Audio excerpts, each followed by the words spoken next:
The dust-coated window panes of Florence Lawrence's modest cabin filtered the harsh midday sun into golden strips across the worn wooden floor, where her 3-year-old son, Samuel, played quietly with carved wooden animals. The whispers that followed her through the streets of Moab, Utah Territory in 1878, had become as familiar as the distant howl of coyotes at night, unwelcome, but inevitable in this unforgiving landscape she now called home. Florence tucked a stray strand of chestnut hair behind her ear, as she kneaded bread dough with more force than necessary. 3 years had passed since she'd arrived in this frontier town, 7 months pregnant and alone, bearing only her mother's wedding ring, a small trunk of possessions, and the heavy weight of a story she refused to tell. The townsfolk had drawn their own conclusions, each version more scandalous than the last. "Mama, horse is thirsty," Samuel said, his innocent voice cutting through her thoughts as he held up the wooden toy. Florence smiled, momentarily forgetting the ache that had settled into her chest. "Well, let's take him to water, shall we?" Samuel's dark curls bounced as he nodded enthusiastically. Those curls, so like his father's, were yet another reminder of what she had lost and what she had fled. She wiped her hands on her apron, leaving dusty flour prints on the worn fabric. The sound of approaching hoofbeats drew her attention to the window. Riders were uncommon on this side of town, where her isolated cabin stood a quarter-mile from her nearest neighbor, a distance that was both a burden and a blessing. "Stay inside, Samuel," she said, her voice firm but gentle as she moved to the door. The rider approached slowly, a tall figure atop a dappled gray stallion. The man's broad shoulders were draped in a dust-covered duster, and the wide brim of his hat shielded his features from view. As he drew closer, Florence recognized him as the stranger who had arrived in town a week earlier. She had glimpsed him only once, outside the general store, but his presence had already fueled fresh gossip among the townsfolk. The rider pulled his horse to a stop and tipped his hat back, revealing a face weathered by sun and wind, with eyes the color of the sky after a storm. "Afternoon, madam," he said, his voice deep and resonant. "Name's Blake Yates. I've taken over the old Crenson place down the way." Florence's posture remained rigid, her hand still on the door frame. "Mr. Yates," she acknowledged with a nod. "What brings you to my property?" A smile tugged at the corner of his mouth. "Your chicken," he said, reaching behind him to produce a rust-colored hen that clucked indignantly. "Found her wandering near my fence line. Figured she might belong to you." Florence's eyes widened in surprise. "Penny," she breathed. "I didn't realize she'd gone missing." She stepped forward to take the hen, momentarily forgetting her usual caution around strangers. "Thank you, Mr. Yates." Most men would have just had her for dinner. Blake's laugh was unexpected and warm. "Well, I considered it, but she's a feisty one. Reminded me of someone worth saving." The implied compliment caught Florence off guard, and she felt heat rise to her cheeks. It had been years since anyone in Moab had spoken to her with such easy kindness. "Mama, who's that?" Samuel appeared in the doorway, his curiosity overcoming his shyness. Florence tensed, instinctively moving to stand between her son and the stranger. But Blake simply tipped his hat to the boy. "Hello there, young man. I'm your new neighbor, Mr. Yates." Samuel studied the tall figure with solemn eyes. "Did you bring Penny back?" he asked. "Indeed I did. She was having quite the adventure on my property." The boy's face broke into a wide smile. "Thank you, Mr." Blake dismounted with fluid grace that spoke of a lifetime in the saddle. "You're welcome." He turned to Florence. "I don't mean to impose, Mrs. Lawrence," she corrected quickly, the lie coming easily after years of practice. "Florence Lawrence." If Blake noticed her discomfort, he didn't show it. "Mrs. Lawrence." "I've just moved to these parts and was hoping to ask about the water situation. The well on my property seems to be running a bit dry." Florence hesitated, torn between her instinct for self-preservation and basic neighborly courtesy. "Our well is reliable, even in the driest months," she finally said. "You're welcome to water your horse before you head back." "Much obliged," he replied, leading his horse to the water trough by the side of the cabin. Samuel watched in fascination as the massive stallion drank deeply. "What's your horse's name?" he called out. "This is Tempest," Blake answered. "He's been with me through 3 territories and more troubles than I care to count." Florence found herself studying the newcomer as he attended to his horse. His movements were efficient and purposeful, his manner direct but not threatening. Unlike most of the men in town, he looked her in the eye when he spoke, without the judgment or leering she had grown accustomed to. "You from around these parts originally, Mrs. Lawrence?" Blake asked, breaking the silence. "No," she replied, her tone making it clear she wouldn't elaborate. "And yourself?" "Originally Texas, but I've been moving around for years. Decided it was time to put down some roots." He patted Tempest's neck. "Beautiful country out here." "It has its moments," Florence allowed, thinking of the spectacular sunsets that painted the red rock formations surrounding Moab. "But it's a hard place. Not everyone thrives here." Blake studied her for a moment. "You seem to be managing." There was something in his voice, not pity, but a kind of recognition that made Florence uncomfortable. As if he could see the daily battles she fought just to keep her small world intact. "We get by," she said simply. She noticed Samuel yawning. "It's nap time for this little one." "Thank you again for returning Penny, Mr. Yates." Taking the hint, Blake nodded and mounted his horse. "If you ever need anything, Mrs. Lawrence, I'm just down the road." Florence watched him ride away, a strange mixture of relief and regret washing over her. It had been so long since she'd had a normal conversation with anyone other than her son. The townspeople either ignored her entirely or spoke to her with thinly veiled contempt. The women clutched their husbands' arms more tightly when she passed, and the men either averted their eyes or stared too long. "I like him, Mama," Samuel said, leaning against her skirts as they watched Blake disappear down the dusty road. Florence sighed, running her fingers through her son's soft curls. "Come on, little one. Time for rest." As she tucked Samuel into his small bed, Florence couldn't help but wonder about their new neighbor. There was something in Blake Yates' eyes that spoke of his own hardships, his own stories. But Florence had learned the hard way that everyone had secrets, and some were more dangerous than others. The next day dawned clear and crisp, the autumn air carrying the promise of the coming winter. Florence dressed Samuel warmly before setting out for their weekly trip into town. These excursions were necessary, but dreaded affairs supplies were needed. But the gauntlet of whispers and stares exacted a toll on her spirit each time. "Remember what I told you," she said to Samuel as they approached the main street of Moab. "Be polite and stay close to you," he recited dutifully, his small hand firmly in hers. "That's right." Florence squared her shoulders and lifted her chin, donning the armor of dignity she had cultivated over the years. The general store was their first stop. Mr. Hodgson, the proprietor, was one of the few people in town who treated Florence with a modicum of respect, though she suspected it was more for the sake of her business than any real kindness. "Morning, Mrs. Lawrence," he greeted, his eyes barely meeting hers. "Your usual order." "Yes, please, and I'll need extra flour and sugar this time."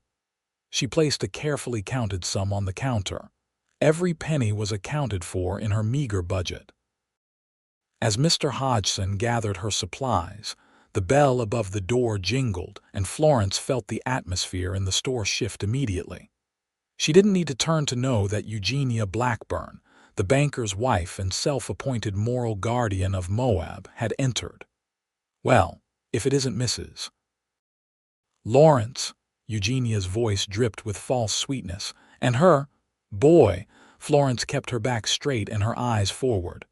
Good morning, Mrs. Blackburn. Samuel pressed closer to her side, sensing the tension. I'm surprised to see you in town today, Eugenia continued, her voice carrying to ensure everyone in the store could hear. Especially after the topic of yesterday's sermon. Florence felt her stomach tighten. Pastor Williams had been particularly zealous lately in his condemnation of what he termed moral failings. I don't attend church, Mrs. Blackburn, Florence replied evenly. As you well know. Oh, I'm quite aware, Eugenia said with a thin smile. The pastor spoke most eloquently about the dangers of such independence, particularly for women of questionable virtue. The words hung in the air like smoke, acrid and suffocating. Florence felt Samuel's hand tighten in hers, and that small pressure gave her strength. My virtue is not your concern, Florence said quietly but firmly. Nor is it the pastor's. A collective gasp went through the small gathering of customers. No one spoke to Eugenia Blackburn that way. Before Eugenia could respond, the store door opened again, and Blake Yates stepped in, his tall frame filling the doorway. His eyes quickly took in the scene: Florence standing rigid by the counter, Samuel half hidden in her skirts, and Eugenia's face flushed with indignation. Mrs.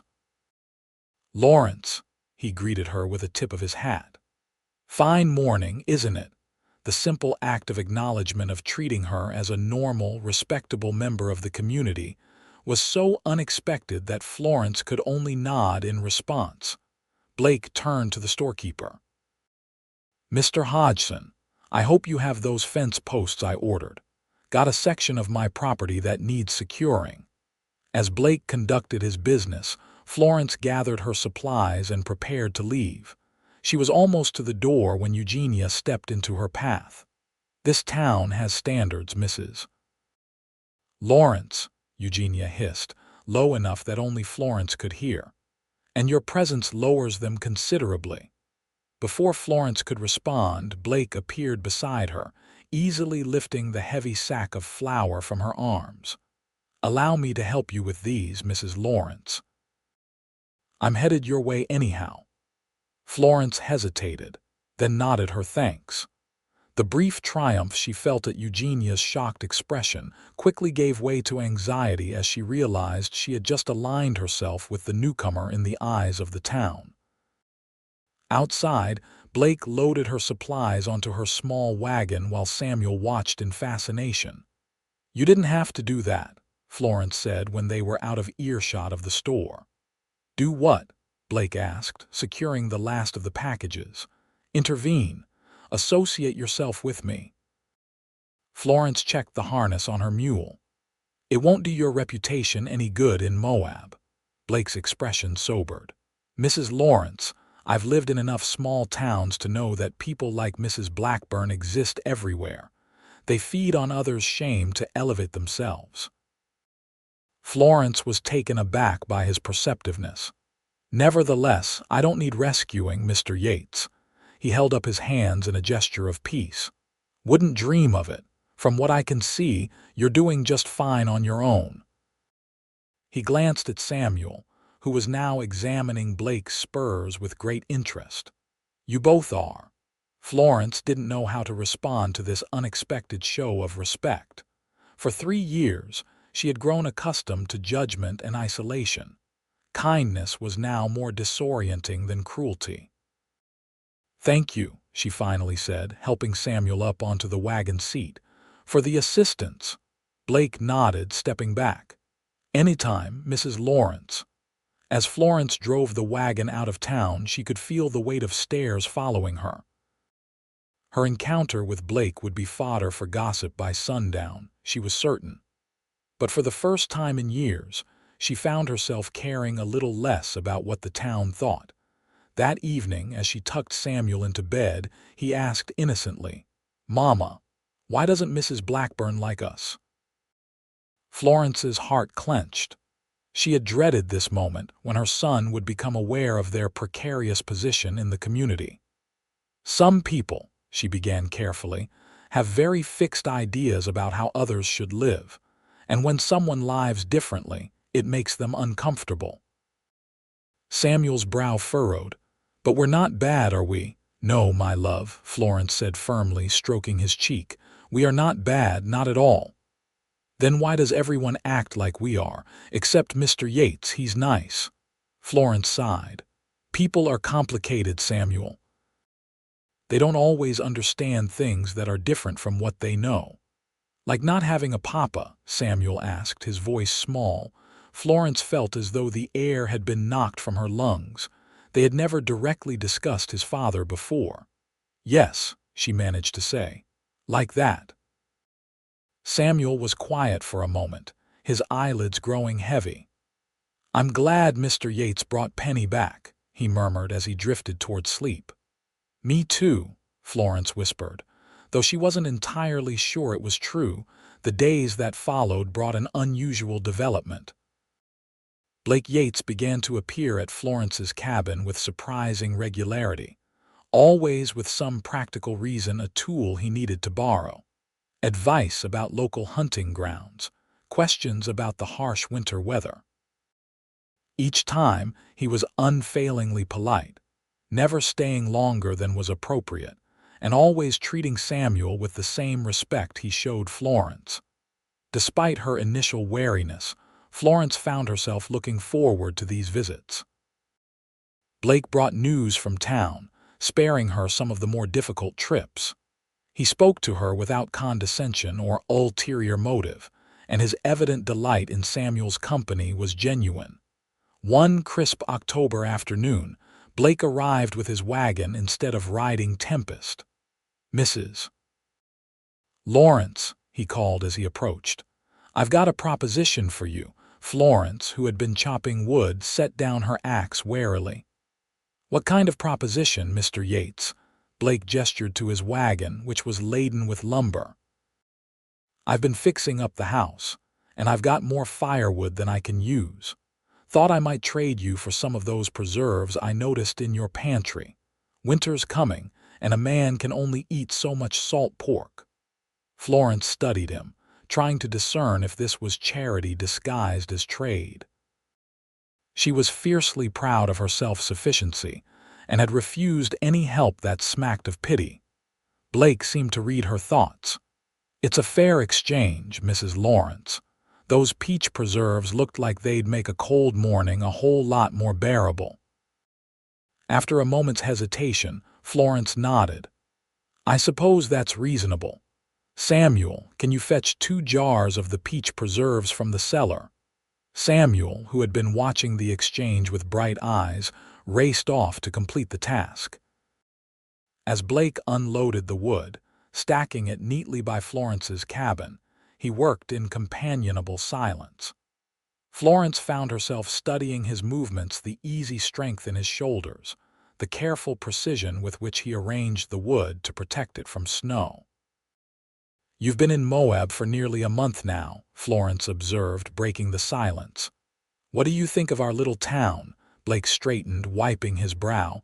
"Beautiful country, some good people." He paused. "Some who could use a reminder about Christian charity." Florence tensed. "If you're referring to my situation, I'm referring to the general habit folks have of judging what they don't understand," Blake interrupted gently. "I've seen it everywhere from Texas to Montana." Samuel returned with the jars, presenting them proudly to Blake. "These are the best ones, Mr. Yates. Mama says the peaches were extra sweet this year." Blake accepted the jars with exaggerated reverence. "Much obliged, young man.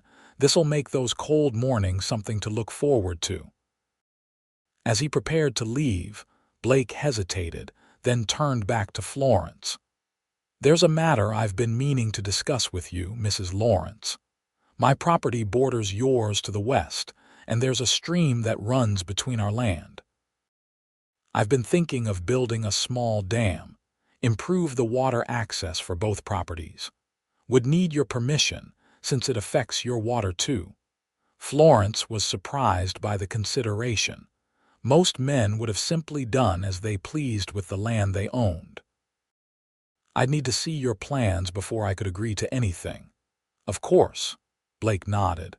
"Perhaps you could come by tomorrow, bring Samuel too. Might be educational for him to see how such things are built."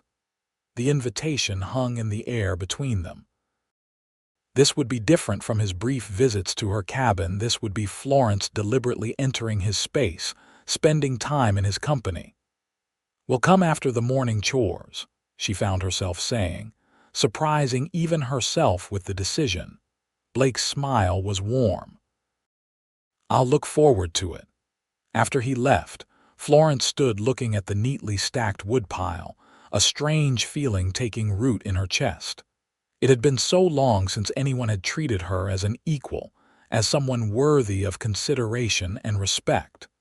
The sensation was both welcome and terrifying. The following morning dawned clear and cold. Florence dressed Samuel warmly, and after a moment's hesitation, changed from her work dress into her one good dress, a simple blue cotton that had once been her Sunday best. "Are we going to Mr. Yates' house, Mama?" Samuel asked excitedly as they set out on foot across the fields that separated their properties. "Yes, but remember your manners," Florence cautioned. "We're there to discuss business, not to play." Samuel nodded solemnly, but his eyes sparkled with anticipation. Visits anywhere beyond their small property were rare treats. Blake's homestead came into view as they crested a small rise. Florence had to admit he had made impressive progress in the short time he'd been there. The old Crenson place had been abandoned for years before Blake purchased it, but already the cabin showed signs of careful repair. Fresh cut lumber had replaced rotted boards, the chimney had been rebuilt, and a new corral housed Tempest and 2 other horses. Blake emerged from the barn as they approached, wiping his hands on a rag. "Mrs. Lawrence, Samuel, good morning to you both." He gestured toward the cabin. "Please, come inside where it's warm." The interior of Blake's home was sparse but neat. A fire burned in the stone hearth, and the furniture, though simple, was well crafted. Florence noticed a bookshelf filled with volumes, an unexpected luxury in this remote area. "You like to read," she observed, unable to hide her surprise. Blake followed her gaze. "My mother was a schoolteacher back in Texas, made sure I had books even when we didn't have much else." He gestured to a small table where papers were spread out. "Here's what I was thinking for the stream project." As they bent over the crude but effective drawings, Florence was aware of his proximity, of the clean scent of soap and leather that clung to him. It had been years since she had been this close to a man who wasn't trying to proposition her or condemn her. "The idea is to create a small reservoir here," Blake explained, pointing to the map. "It would ensure water even in the dry months, and I've designed it to direct overflow toward both our properties." Florence studied the plans with genuine interest. The design was clever and practical. "This would benefit my vegetable garden considerably," she admitted. "That's the idea," Blake said. "Good neighbors make for good living." Samuel, who had been exploring the cabin with the boundless curiosity of childhood, suddenly called out, "Mama, look! Mr. Yates has a piano." Florence turned to see her son standing beside a small, upright piano tucked into the corner of the room. It was an astonishing sight. Such an instrument was a rare luxury in the frontier. "It was my mother's," Blake explained, moving to stand beside the instrument. "One of the few things I've carried with me through all my travels." "Do you play, Mrs. Lawrence?" Florence hesitated, then shook her head. "I never learned. My father didn't approve of music." Blake's expression clouded briefly. "That's a shame. Music has a way of making hardship easier to bear. He sat on the bench and played a simple, melodic tune that filled the cabin with warmth.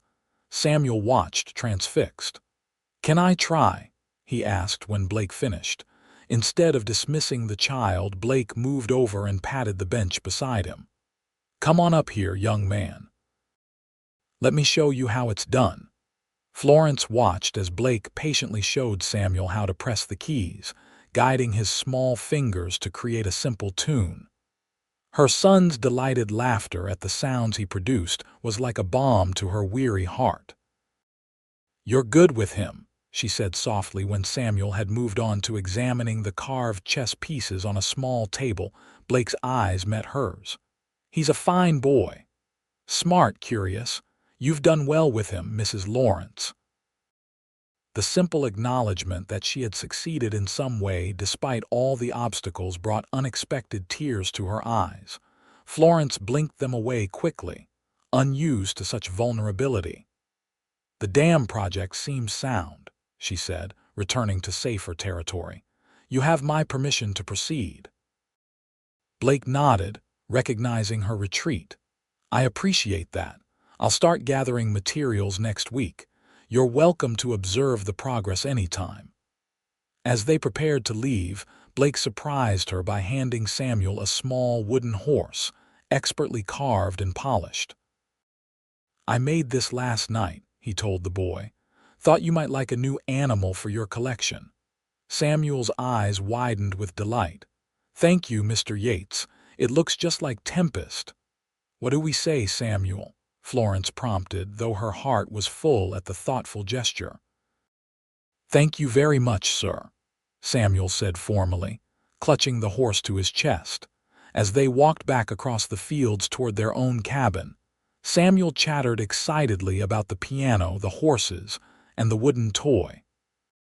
Florence listened with half an ear, her thoughts consumed by the puzzle that was Blake Yates. His kindness seemed genuine, his respect unforced. It had been so long since she had trusted anyone that she wasn't sure she remembered how. That night, after Samuel was asleep, Florence sat by the fire and allowed herself to examine the feelings that had begun to stir within her. There was an attraction there, undeniable and frightening. But there was something else too, a recognition, perhaps, of someone who understood what it meant to stand apart from the crowd. The knowledge was both exhilarating and terrifying. Opening herself to connection meant risking hurt, risking the careful world she had built for herself and Samuel. But for the first time in years, Florence found herself considering that the risk might be worth taking. The weeks that followed brought regular interaction between the two households. Blake began work on the dam, and true to his word, he invited Florence and Samuel to observe the progress. Samuel was fascinated by the construction, and Blake showed infinite patience in answering his endless questions, explaining each step of the process in terms the boy could understand. Florence found herself watching their interactions with a mixture of gratitude and anxiety.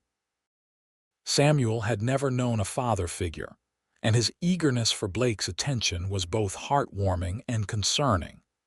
What would happen when Blake inevitably moved on, as men like him always did? One chilly November afternoon, as they walked back from inspecting the nearly completed dam, Samuel ran ahead to chase a rabbit, leaving Florence and Blake walking side by side in rare privacy. "He's really taken to you," Florence observed, watching her son disappear over a small hill. Blake nodded, his expression thoughtful. "He's starved for male company, I expect. It's not easy for a boy to grow up without a father." Florence tensed. "We manage just fine." "I didn't suggest otherwise," Blake said gently. "In fact, I think you're doing a remarkable job under difficult circumstances." Florence was silent for a moment, struggling with whether to share even a small piece of her closely guarded story. "His father died before Samuel was born," she finally said, the half-truth burning her tongue.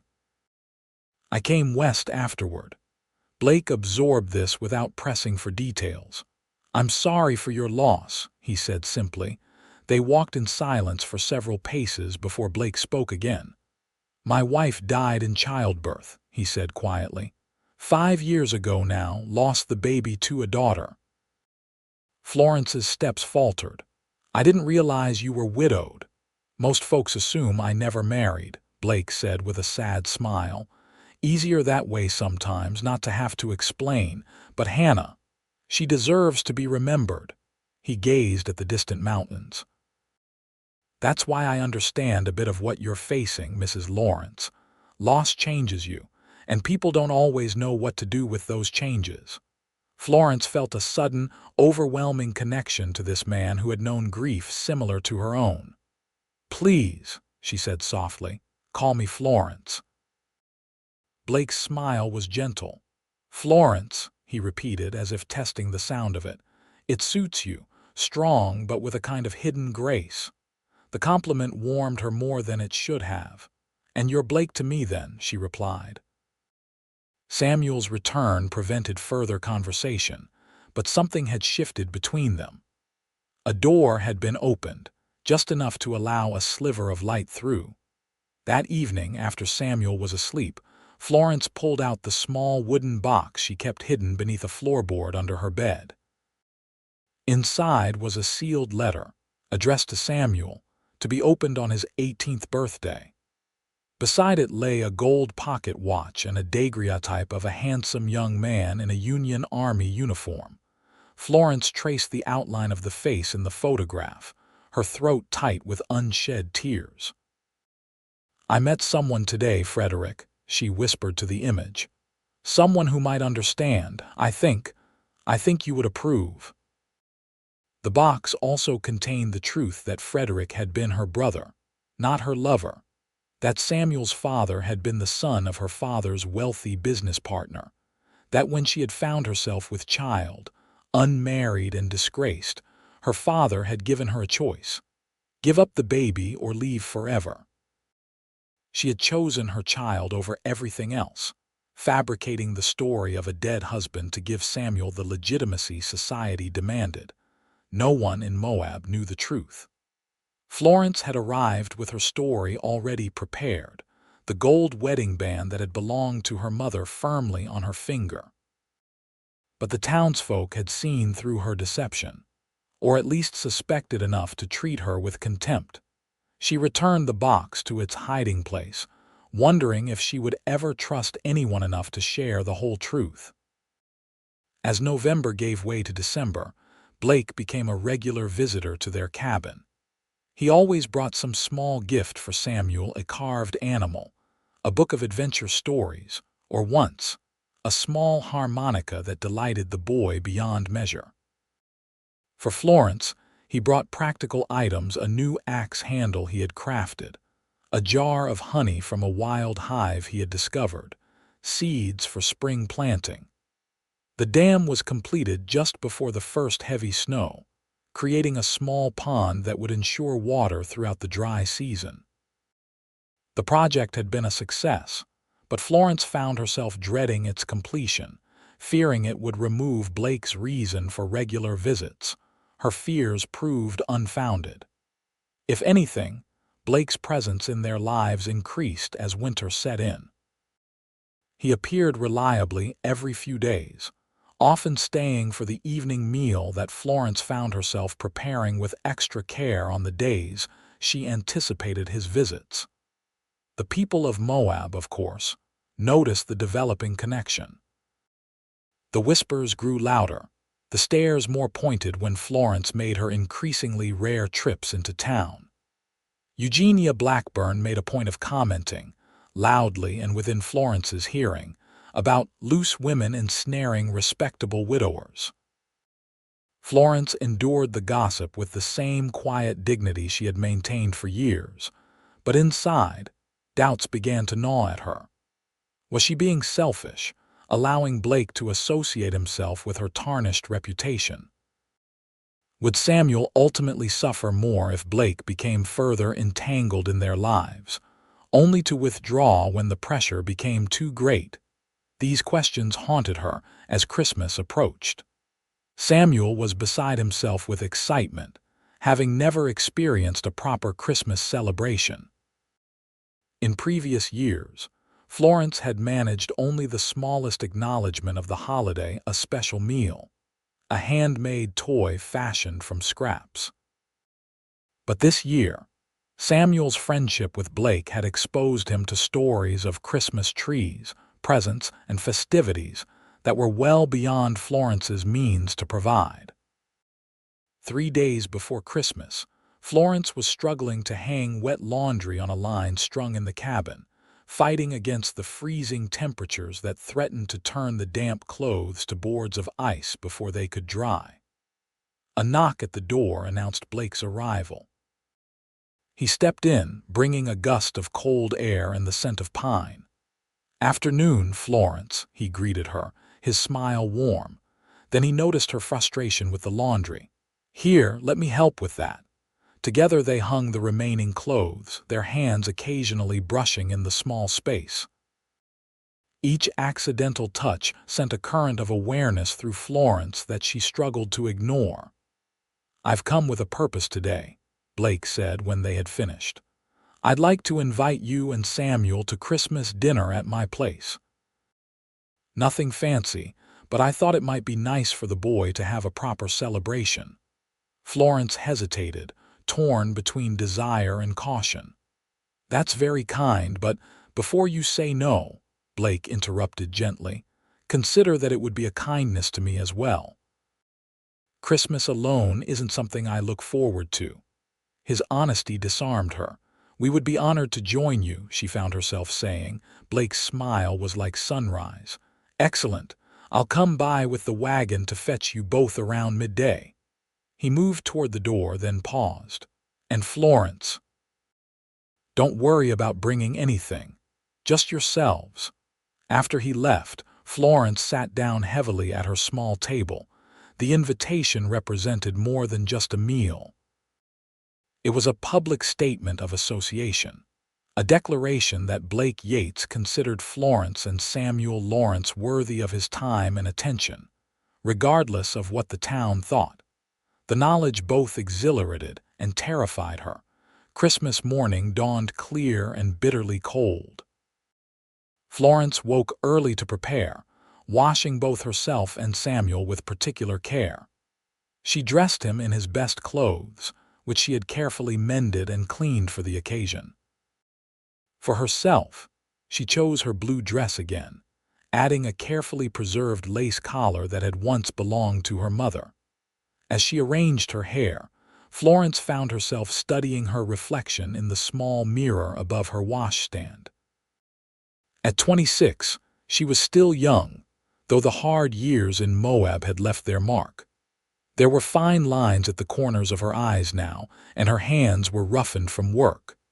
But her eyes still held the same determination they had when she'd first arrived, pregnant and alone. "Mama, you look pretty," Samuel said, watching her from the doorway. Florence smiled at her son, her heart swelling with love. "And you look very handsome, my little man. Are you excited about spending Christmas with Mr. Yates?" Samuel nodded enthusiastically. "Do you think he got us presents?" "He said that's what people do at Christmas."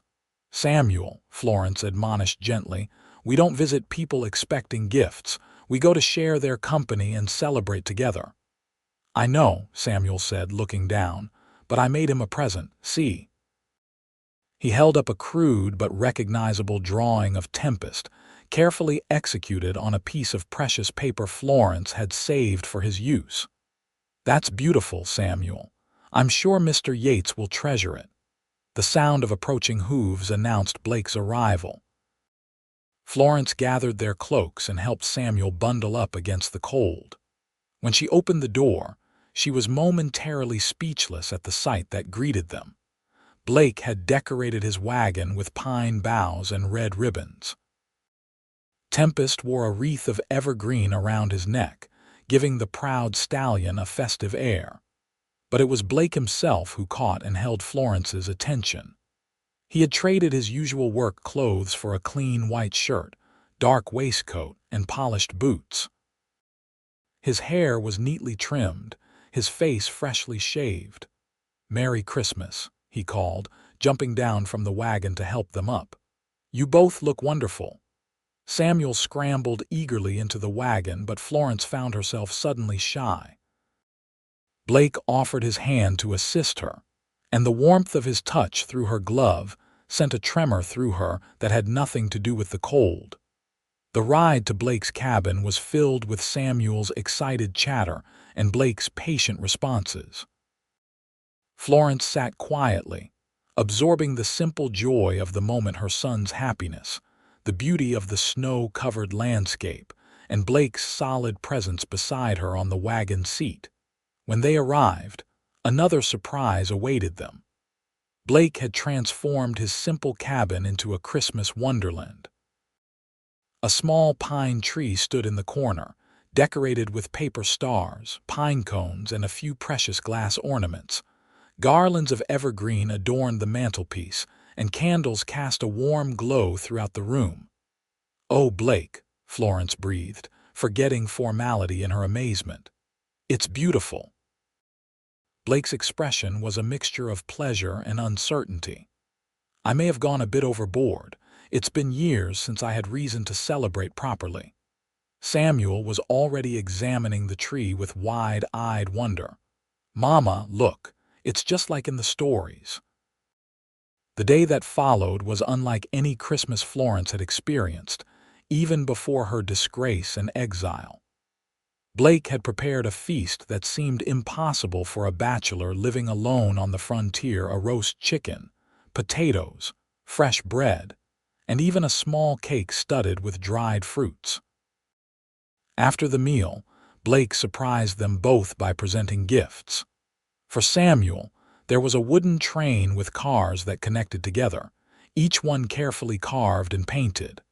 The boy's face lit up with such pure joy that Florence felt tears prick her eyes. "And for you," Blake said, handing Florence a small package wrapped in brown paper and tied with string. "It's not much, but I thought you might like it." Inside was a journal bound in soft leather, with creamy blank pages and a pencil tucked into the binding. Florence ran her fingers over the supple cover, deeply moved by the thoughtfulness of the gift. "For your thoughts," Blake explained softly. "You strike me as someone with a rich inner life." "Thank you," Florence whispered, unable to express how perfect the gift was, how long it had been since anyone had considered her needs beyond mere survival. Samuel proudly presented his drawing to Blake, who received it with genuine appreciation. "This is remarkable, Samuel. You've captured Tempest's spirit exactly. I'm going to frame this and hang it right there," he said, pointing to a spot on the wall. As the short winter day began to fade, Blake lit the lamps and stoked the fire. Samuel, exhausted from excitement and too many slices of cake, fell asleep on a blanket near the hearth. Florence and Blake sat at the table, talking quietly over cups of coffee. "This has been the most wonderful day," Florence said, watching the firelight play across her sleeping son's face. "I don't know how to thank you." Blake's eyes were warm in the lamplight. "Seeing you both happy is thanks enough. It's been too long since this cabin held any joy." A comfortable silence settled between them, broken only by the crackling of the fire and Samuel's soft breathing. Florence felt a contentment she hadn't experienced in years, a sense of belonging, of rightness. "Florence," Blake began, his voice low and serious, "there's something I've been wanting to discuss with you." The change in his tone made her heart quicken with apprehension. "Yes." Blake seemed to choose his words carefully. "In the month since I arrived in Moab, I've come to care deeply for you and Samuel. I know your situation is complicated, and I know the town has not been kind to you." Florence tensed, waiting for the inevitable withdrawal, the polite distancing that would surely follow such a preamble. "What I'm trying to say," Blake continued, meeting her eyes steadily, is that I would like to court you properly if you'll allow it. With the intention of making you my wife someday, if that's what you want to." The words hung in the air between them, breathtaking in their simplicity and their enormity. Florence felt as though the ground had shifted beneath her feet. "Blake," she began, her voice barely audible. "You don't know everything about me, about my past." "I know enough," he said firmly. "I know you're the strongest woman I've ever met. I know you've raised a fine boy on your own, against all odds. I know you have integrity and courage that most people in this town can't even imagine." Florence shook her head, tears threatening. "The gossip, the judgment, it would affect you too. Your standing in the community, I don't give a damn about my standing with people who would judge a woman for choosing her child over everything else," Blake said with quiet intensity. "And I don't need their approval to know my own mind." Florence stared at him, stunned by his perception. "How did you know?" Blake's expression softened. "I didn't, not for certain, but I've seen enough of the world to recognize when someone is carrying a story different from the one they tell." The tears she had been holding back spilled over. "Blake, there are things about me, about Samuel's father, you can tell me when you're ready," he said, reaching across the table to take her hand. "Or never, if that's what you choose. Your past is yours, Florence. I'm only asking to be part of your future." The simplicity of his acceptance, the depth of understanding in his eyes, broke something open inside Florence, a wall she had built around her heart the day she had left her father's house. For the first time in years, she allowed herself to imagine a different life, one where she wasn't perpetually alone and on guard. "I need time," she whispered. "To think." Blake nodded, squeezing her hand gently. "Take all the time you need, I'm not going anywhere." The ride back to her cabin that evening was quiet, Samuel sleeping bundled between them.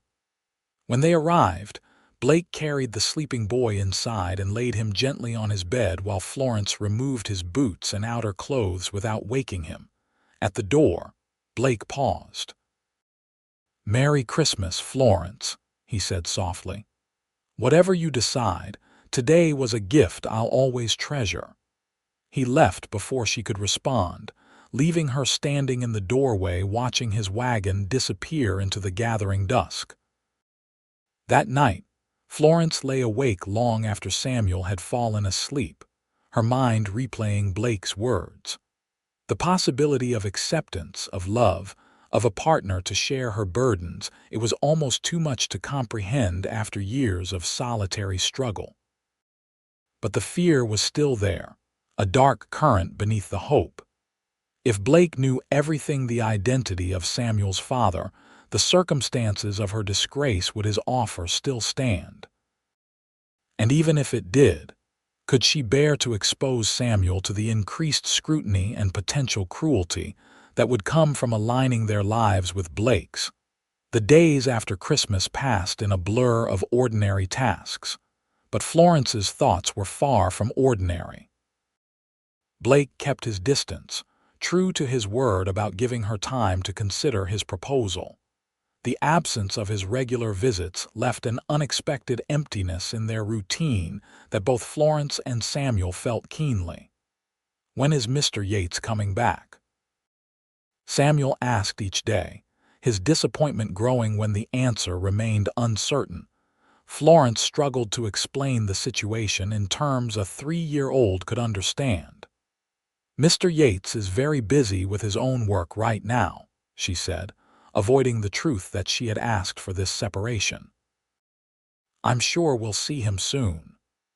As the new year of 1879 began, Florence made a rare trip into town without Samuel, leaving him in the care of Mrs. Pearson, an elderly widow who lived nearby and was one of the few townspeople who treated Florence with basic decency.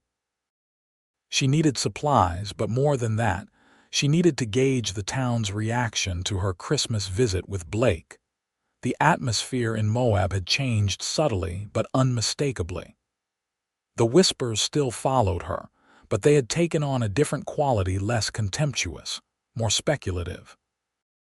Several people who had previously ignored her existence now nodded in greeting, their curiosity evident in their eyes.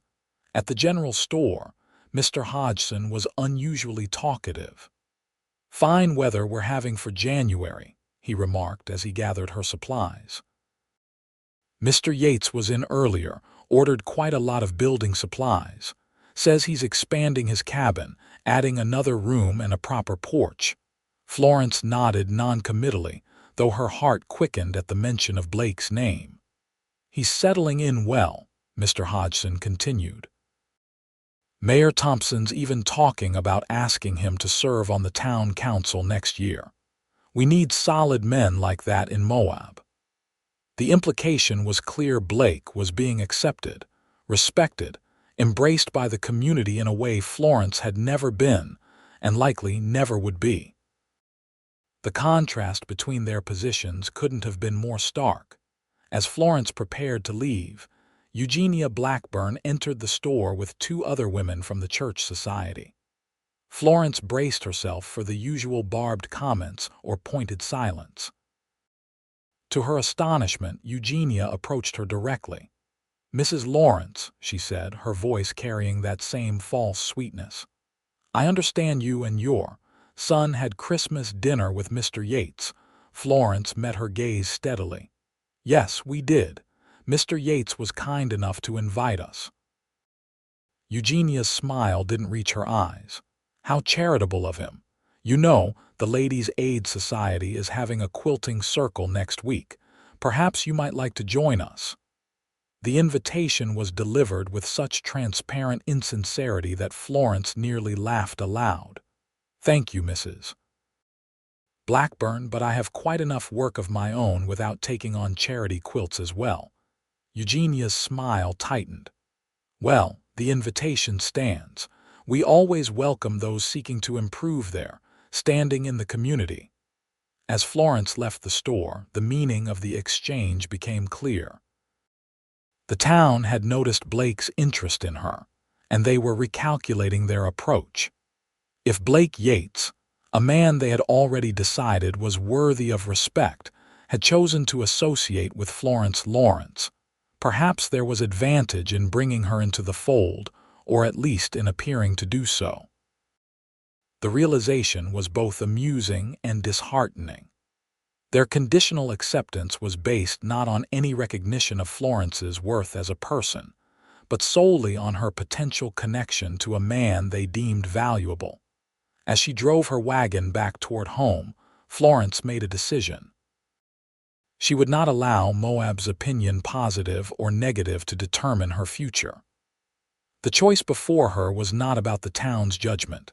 It was about what she wanted, what Samuel needed, and whether Blake Yates could truly be part of that. When she arrived home, Florence was surprised to find Blake's horse tethered outside her cabin. She found him sitting with Samuel at the small table, helping the boy arrange his wooden animals in a circle. "Blake," she said, startled by his presence, "I wasn't expecting you." He stood immediately. "I hope it's all right. I came by to check on your roof, noticed it was sagging a bit on the north side when I dropped you off Christmas night.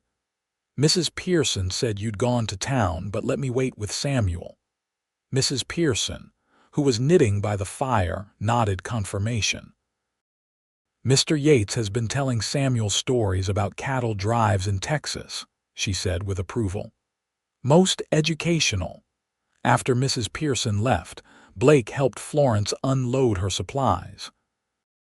They worked together efficiently, moving around each other with an ease that felt both new and somehow familiar. "I was in town earlier," Blake said casually as they finished. "Seemed like people were unusually interested in my business today," Florence sighed. "Yes, I noticed the same. It seems our Christmas dinner has become the talk of Moab." Blake's expression grew serious. "Does that bother you?" "Not in the way you might think," Florence replied, sending Samuel outside to feed the chickens so they could speak privately. "What bothers me is the sudden change in how they treat me, as if your attention somehow makes me more worthy of theirs." Blake's eyes darkened with anger. Their hypocrisy doesn't surprise me, but it does disgust me. It's the way of small towns, Florence said with a shrug that belied the hurt beneath. But it made me realize something important. She took a deep breath, gathering her courage. Blake, I've made a decision about your proposal. His expression became carefully neutral, though she could see the tension in his shoulders. And, before I give you my answer, there are things you need to know the whole truth about me, about Samuel. You deserve that much. Blake nodded slowly. I'm listening. Florence gestured to the chairs by the fire. Once they were seated, she began the story she had never told anyone in Moab. My full name is Florence Elizabeth Lawrence. I grew up in Boston, the daughter of William Lawrence, a shipping merchant. I had every advantage: education, social position, a future secure in its predictability. She paused, gathering her thoughts. When I was 22, I fell in love with the son of my father's business partner, Edward Caldwell. He was charming, educated, from a good family, everything my father could want in a match. But Edward had no intention of marriage, something he made clear only after I found myself with child. Blake's expression remained attentive but non-judgmental, giving her the courage to continue. When I told my father about the pregnancy, he gave me two choices: give up the baby for adoption and return to society with a story about a lengthy visit to recover from illness, or leave his house forever with no name, no money, and no future. Florence's voice trembled slightly, the memory of that terrible day still raw. I chose my child. I left that night with only what I could carry and the small amount of money I had inherited from my mother. Frederick, my brother, whose photograph you may have noticed had died in the war years earlier, but I took his watch and picture, and I began telling people he had been my husband, killed in battle before our child was born. She met Blake's eyes directly. So you see, I am not a widow. I never married. Samuel was born out of wedlock, and everything the town believes about me is essentially true. A heavy silence filled the cabin, broken only by the crackling of the fire and the distant sound of Samuel talking to the chickens outside. Is that all? Blake finally asked. Florence blinked in confusion. Isn't it enough? Blake leaned forward, his expression intense. Florence, did you think this would change how I feel about you, about Samuel? How could it not? She whispered. I lied. I presented myself as a respectable widow when I'm really just a mother who sacrificed everything for her child, Blake interrupted firmly. A woman who faced an impossible choice and chose love over security, integrity over hypocrisy.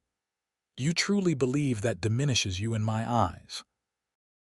Tears welled in Florence's eyes. The world doesn't see it that way. I'm not the world, Blake said simply. I'm just a man who sees you clearly, perhaps more clearly than you see yourself. He reached out and took her hand. Now, about my proposal. Florence took a deep breath, her decision crystallizing in this moment of absolute acceptance. Yes, she said, her voice stronger now. Yes, I will marry you, Blake Yates, if you're certain that's what you want.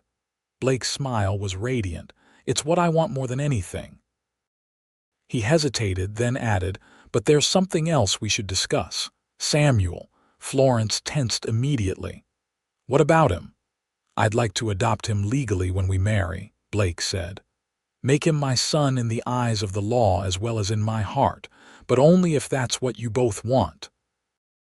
The generosity of the offer to give Samuel his name, his protection, his legitimacy in society overwhelmed Florence. You would do that, Florence, Blake said gently. I already love him, and I think he could come to love me too, given time. As if summoned by their conversation, Samuel burst through the door, his cheeks pink from the cold. Mama, Penny laid an egg, he announced proudly. Then he noticed the tears on Florence's face. Mama, why are you crying? Are you sad? Florence wiped her eyes quickly. "No, sweetheart. Sometimes people cry when they're very, very happy." Samuel looked dubious. "That doesn't make sense," Blake laughed. "Grown-ups are complicated, Samuel." He glanced at Florence, seeking permission, which she granted with a nod. "Your mother and I have something important to ask you." Samuel looked between them curiously. "How would you feel if I married your mother and came to live with you both?" Blake asked, his tone serious and respectful, as though addressing an equal. Samuel's brow furrowed in concentration. "Would you bring Tempest?" Blake's laughter filled the small cabin. "Yes, I would bring Tempest. And the piano too." Samuel considered this carefully, then asked, "Would you be my papa then?" The simple question, so innocent yet so profound, brought fresh tears to Florence's eyes. Blake's voice was thick with emotion when he answered, "Yes, Samuel. If you wanted me to be, I would be your papa." Samuel nodded decisively. "I think I would like that. I never had a papa before." Florence gathered her son into her arms, holding him tightly as she met Blake's gaze over his curly head. The look they shared contained all the promise of their future together, the challenges they would face, the judgment they might still encounter, but also the joy, the partnership, the family they would build. The town of Moab might never fully accept Florence Lawrence's story, but in Blake Yates, she had found someone who accepted her truth completely and loved her not despite it, but because of the strength and courage it had revealed. In the spring of 1879, when the red rocks surrounding Moab blazed with sunset colors, Florence Lawrence became Florence Yates in a simple ceremony performed by a justice of the peace from the next county. Samuel stood proudly between them, holding the rings on a small pillow Blake had helped him make for the occasion. The people of Moab responded to the marriage with predictable division. Some, led by Eugenia Blackburn, maintained their distance and their judgment, treating the union as further evidence of Florence's moral corruption and Blake's regrettable weakness. Others, seeing Blake's unwavering commitment and obvious happiness, gradually softened their stance. Blake's wedding gift to Florence was the deed to their combined properties, registered in both their names, a statement of equal partnership that scandalized the more traditional members of the community, but meant everything to Florence, who had lived for years with the precariousness of a woman alone. His gift to Samuel was a promise, written in Blake's steady hand and presented with all the solemnity of a sacred oath, to love him, guide him, and stand by him all the days of his life, as surely as if Samuel had been born of his own blood. In the years that followed, their family grew. A daughter, Hannah, was born the following spring, followed 2 years later by twins, Frederick and William, named for the brother Florence had loved and the father she had lost. The cabin expanded too, with Blake adding rooms and refinements until it became a proper house, filled with light and music and laughter. Samuel thrived under Blake's guidance, growing into a thoughtful, capable young man with his mother's determination and his adoptive father's easy kindness. Though he knew the truth of his origins, Florence and Blake had agreed to tell him when he was old enough to understand. He never doubted his place in their family or his father's love. The dam that Blake had built to join their properties became a swimming hole in summer, a skating pond in winter, and a constant reminder of how 2 separate lives had merged to create something better and more enduring than either could have achieved alone. And if the people of Moab never fully embraced Florence Yates, it mattered less with each passing year. She had found her place, her family, her home, not in the approval of others, but in the love of a man who had seen her strength when others saw only her shame. On warm summer evenings, when the children were asleep and the house was quiet, Blake and Florence would sit on the porch he had built, watching the stars emerge over the red rock landscape. Sometimes they would speak of the past of Boston and Texas, of the paths that had led them to Moab and to each other. But more often, they would simply sit in companionable silence, hands intertwined, content in the knowledge that whatever judgment the world might render, they had found in each other a love that was its own vindication. In a small frontier town that had once shunned a woman for having a child, Florence had found a man who called her the strongest woman he knew, and together, they had built a life that proved him right.